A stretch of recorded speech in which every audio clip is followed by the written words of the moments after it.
All right, we are back. Sorry for that little interruption. I had to close the stream because I would have gotten interrupted, and I just want to make sure that I didn't do that.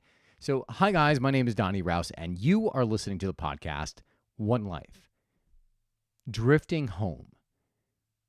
You can't move into the future with one foot in the past. Often in life, we cling to these security blankets in our life because we don't want things to change. We want things to stay the same. We want to feel this sense of security, this sense of home, but life is always changing. We are always changing. And so if we want to move forward, if we want to create new versions of ourselves, if we want to live a brighter future, it involves letting go of the past. This past week, I was watching a video. It was actually an anime movie called Drifting Home. And it's funny because I was on Netflix and I just started looking through anime movies. And as I was going through them, I saw one said Drifting Home, and I didn't really think anything of it. And as I continued to stroll through the other ones, for some reason, it just kept popping out and speaking to me. And I do believe that you are constantly guided, and that these little taps on the shoulder, you have to pay attention to them. So curious, I clicked on the movie and I started watching it. The movie was about the protagonist named Natsume. He was living in this town, and the house in which he had grown up in was getting ready to get knocked down. Some of his friends from school, they wanted to go into this apartment building because they heard there was a ghost there.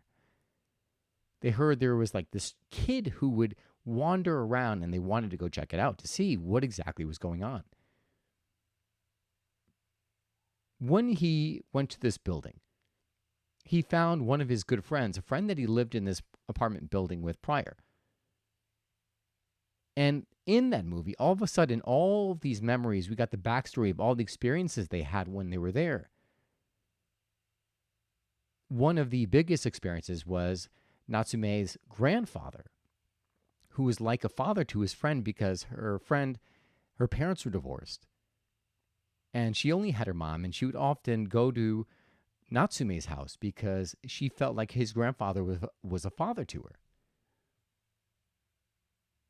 So she kept going back to this apartment building, trying to relive these memories.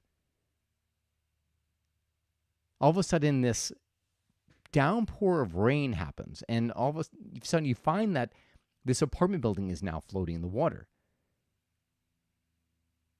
In the apartment building with Natsume was a group of his friends from school. And as they're drifting down this body of water, they start to notice that all these different things that were familiar from their past were floating by.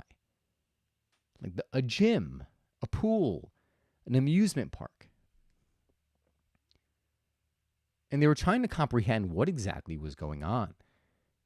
Why were these things from the past surfacing? And these things in the past were objects that had intense meaning. It was something they visited for one of the girls who was in this apartment building. The amusement park, she would go to the United States very frequently, and she would go to Disneyland.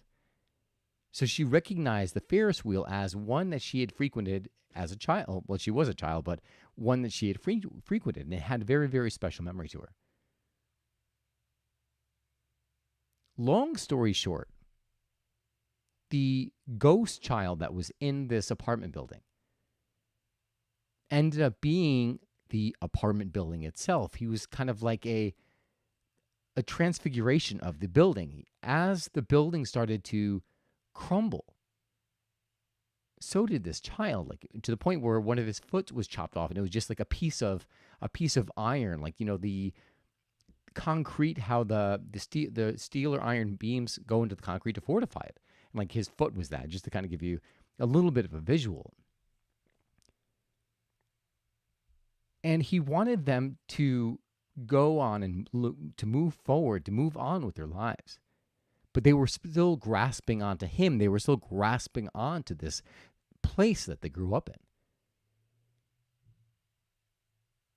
The moral of the story was that they were clinging on to this sense of home. But where was home?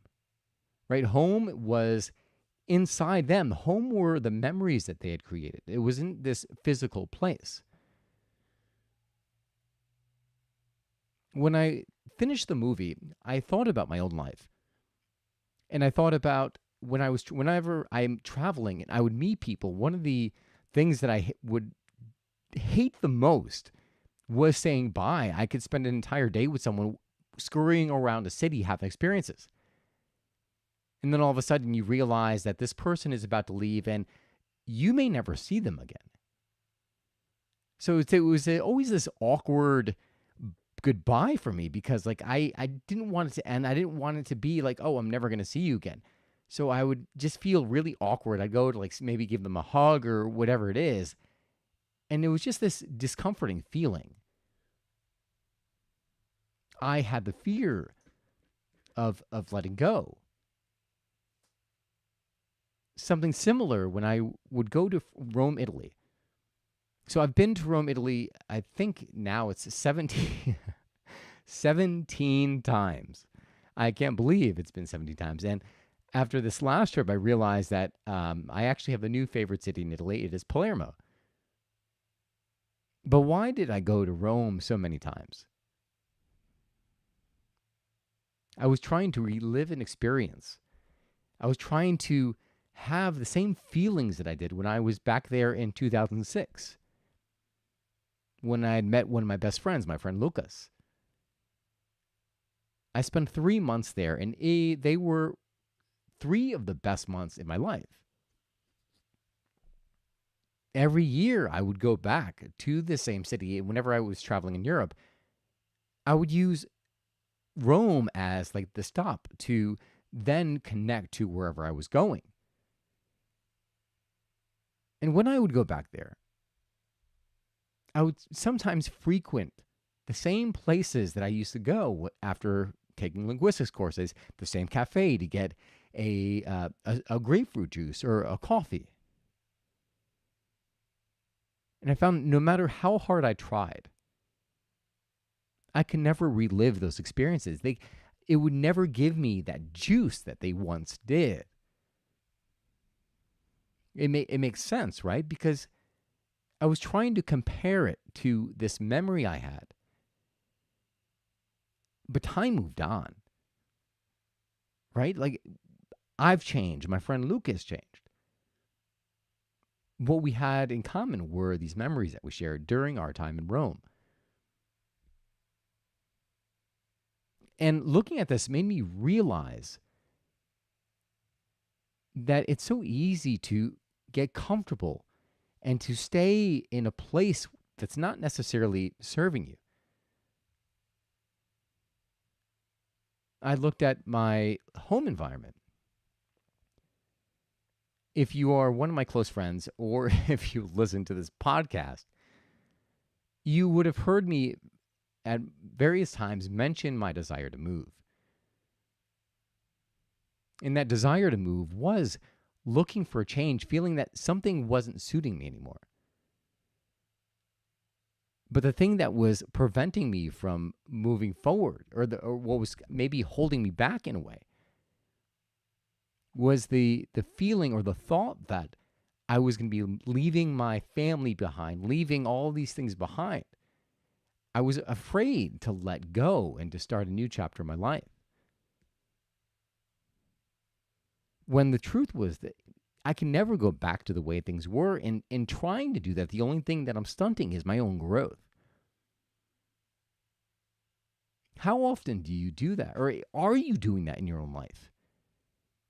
Look at where your security blankets are, where you're staying safe, And it's different to say, okay, well, this is a security blanket. This because I'm afraid to go to that next level, or saying this is a security blanket because I had these memories, these very fond memories of this place or this thing that I don't want to let go because I don't know. I have a feeling that it's not going to be as good going up there, or you feel like just by moving forward, that in some way maybe you're going to forget these memories that you have. But the truth is that they're always with you. And the only way you can move forward is to acknowledge that you have to let go. I'm going to read you just an excerpt from my journal. I said, this evening I watched the movie Drifting Home. The irony was that I felt it calling to me before I even knew what it was. It was about two friends leaving their childhood behind. It was about them letting go. The one thing that caught my attention was Natsume's fear of saying goodbye. When I travel and I leave a good friend, I hate the goodbyes. Then there's change. You can't go back to what was. Doing so will only kill your spirit. Your home is with your memories and your loved ones, all of which you can take with you wherever you go.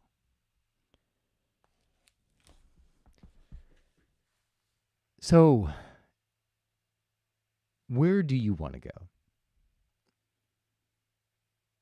One of the things that are the antidotes to this drifting home or staying in that place because you're holding on to some old memory is having a vision for where it is that you want to go, one that excites you.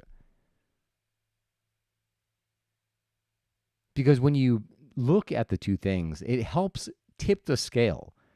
Because when you look at what you want and it stirs this passion and desire, it helps you move forward because now there's so much more to gain. And especially when you start to look at who will benefit from you making whatever choice you need to make in your life. Ultimately, the biggest benefactor is yourself. So I'm going to close it just by going back and looking at your life. What have you been holding on to that's been a safety blanket? And the reason why you're holding on is you don't want to let go. You don't want things to change. But if you're honest with yourself, things have already changed. And by trying to hold on, the only thing you're doing is preventing yourself from moving forward, preventing yourself from growing, preventing yourself from experiencing even more of what life has to give you. And then what is it that you want? Like, what is the vision that you're moving towards? If you don't have one, then just start to think about it, right? It's so easy to get all flustered when you're when you're asked that question and say, well, what is it I want? Because I think we think that it's this finite thing that once we state it, all of a sudden, all the other doors are going to close. No, it's not. You know what stirs you inside. You know what lights you up. Pay attention to that, because more than just these feelings, these are your desires, these are your calling, and this is where you were intended to go in the first place. So when you're looking at all the things that you're going to be leaving behind, the memories that you're afraid of forgetting, the change that you're afraid of making, realize that everything that you had experienced in the past was setting you up for this moment, was setting you up for the future, and that those people, the memories, they're always with you. The only thing you have to do is take the moment to stop and to feel them.